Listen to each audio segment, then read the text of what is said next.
बिस्मिल्लाहिर्रहमानिर्रहीम, अस्सलाम वालेकुम, वेलकम टू माय चैनल। तो दोस्तों, आज मैं आपके साथ चिकन की बहुत ही मजेदार और जल्द बन जाने वाली रेसिपी शेयर करूंगा। अगर आपने एक दफा इसको बना लिया तो इससे हाथ रोकना मुश्किल हो जाएगा। स्पेशली आपके बच्चे इसको खाकर पिज्जा और शवारमा सारी चीजें भूल जाएंगे। तो सबसे पहले इस रेसिपी को बनाने के लिए यहाँ पे चिकन बोनलेस ले लेंगे और उसको एक कांटे की मदद से दोनों तरफ से इसी तरह सुराख कर लेंगे। तो इसी तरह जब हम इस रेसिपी को बनाएंगे तो हमारे जो चिकन है अंदर से बहुत ही जूसी बनेगा और बाहर से बहुत ही क्रंची बन जाएगा। तो इसी तरह आप दोनों तरफ से इसको सुराख कर लेंगे और उसके बाद इसको स्ट्रिप्स में काट लेंगे। पहले इस तरह लंबाई में काट लेंगे और उसके बाद इसके क्यूब्स बना लेंगे। तो यहां पर जो इसकी पीस बनाएंगे तकरीबन 1 इंच का इसका साइज रखेंगे, बहुत ही ज्यादा इसको बड़ा नहीं करना। तो यहां पर चिकन की मैरिनेशन करने के लिए इसमें 2 अदद अंडे ऐड कर लेंगे और मैंने सफेद प्याज उसको काट लिया, तकरीबन 1 टेबल स्पून उसका भी ऐड कर लेंगे। इसको बारीक काटेंगे। तो इसके अलावा हाफ टी स्पून नमक का ऐड कर लेंगे, हाफ टी स्पून कुटी हुई काली मिर्च का और 1 टेबल स्पून लहसुन अदरक का पेस्ट ऐड करेंगे। तो इसके अलावा इसके में बहुत ही कम मसाले ऐड होंगे, बच्चे बड़े भी इसको बहुत ही शौक से खाएंगे। तो यहां पर 1 टेबल स्पून सफेद सिरके का ऐड कर लेंगे और साथ में 1 टेबल स्पून ऑयस्टर सॉस का। अगर आपके पास ऑयस्टर सॉस नहीं है तो आप सोया सॉस इस्तेमाल कर लें। साथ में हाफ टी स्पून सफेद मिर्च का ऐड कर लेंगे, व्हाइट पेपर और हाफ टी स्पून ऑर्गेनो की पत्ती ऐड करेंगे।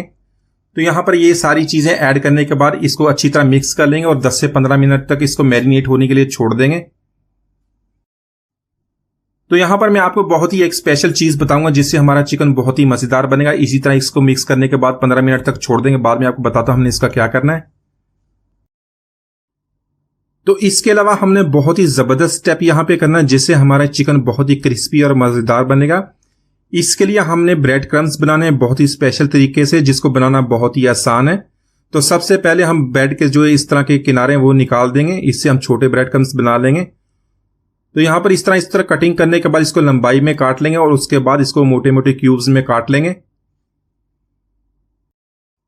तो आप देख लीजिएगा, इससे हमारी चिकन इतनी क्रिस्पी और इतनी क्रंची बनेगी कि वाकई आप रेस्टोरेंट का चिकन भूल जाएंगे। इसी तरह आप इसको बनाया करेंगे। तो यहां पर छुरी की मदद से इसको हल्का हल्का कूट लेंगे ताकि इनकी बहुत ही अच्छी शेप आ जाए।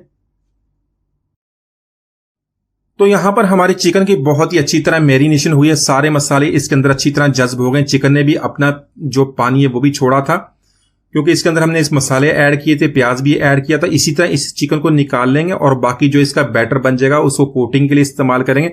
अलग से हम अंडा नहीं इस्तेमाल करेंगे, इसी को हम इस्तेमाल करेंगे जिससे हमारा चिकन का जो टेस्ट है बहुत ही ज्यादा बढ़ जाएगा। तो यहां पर यही अंडों वाला बैटर जिसमें सारे मसाले मिक्स हैं, इसी को इस्तेमाल करेंगे हमारे चिकन की कोटिंग के लिए। तो यहां पर एक चिकन का पीस लेंगे, उसको अच्छी तरह जो हमने ये कॉर्नफ्लोर लगाना 3 टेबल स्पून कॉर्नफ्लोर के मैंने ऐड कर लिए। तो कॉर्नफ्लोर लगाने के बाद जो हमारा अंडे वाला बैटर है जिसमें ऑलरेडी सारे मसाले और चिकन का टेस्ट अच्छी तरह मिक्स है उसमें डिप करेंगे। अच्छी तरह ये लगाने के बाद इसको हम ब्रेड क्रम्स लगा लेंगे। तो इसी तरह ब्रेड क्रम्स लगाने के बाद हमारा जो ये इसको सारा हम निकाल लेंगे और प्लेट में रखेंगे। तो इसी तरह आप इनको ब्रेड क्रम्स लगा के हम इनको फ्रीज भी कर सकते हैं, जरूरत के वक्त इनको निकाल कर फ्राई कर ले। तो यहां पर चिकन को फ्राई करने के लिए ऑयल को गर्म कर लेंगे। ऑयल को गर्म करने के बाद इसको चिकन के पीसेस इसके अंदर ऐड करेंगे और इसको हम ज्यादा यहां पे फ्लेम को हाई नहीं करना, वरना जो हमारी ये ब्रेड क्रम्स है बहुत ही जल्दी जल जाएंगे। बाहर से ये जल जाएंगे, अंदर से ये कच्चा रह जाएगा और वो मजा नहीं आएगा जिस तरह आपने इसको बनाना है। तो इसी तरह सारे चिकन ऐड करने के बाद इसको लो फ्लेम पे फ्राई करेंगे। तकरीबन 1 मिनट तक हमने इसको टच नहीं करना, वरना जो इसके सारे ब्रेड क्रम्स है वो उतर जाएंगे और बिल्कुल चिकन जो खूबसूरत भी नजर नहीं आएगा। तो 1 मिनट के बाद इसकी साइड चेंज करेंगे ताकि दोनों। तो इसी तरह आप जब भी इस रेसिपी को बनाएं तो आप इसको लो फ्लेम पे फ्राई करें। बाहर से अच्छी तरह क्रंची भी हो जाते हैं और अंदर से अच्छी तरह कुक भी हो जाते हैं, बहुत ही प्यारा फिर इसका टेस्ट बनता है। तो यहां हमारा चिकन दोनों तरफ से बहुत ही अच्छे गोल्डन कलर से फ्राई हो गया, इसको निकाल लेते हैं। तो माशाल्लाह हमारा बहुत ही मजेदार क्रिस्पी और क्रंची चिकन हमने बहुत ही आसानी से बना लिया। इसी तरह इसको बनाइएगा, चिकन नगेट से भी ज्यादा मजेदार बनता है। उम्मीद है आज की रेसिपी आपको पसंद आएगी। मिलते हैं अगली वीडियो तक, इजाजत दीजिए, अल्लाह हाफिज।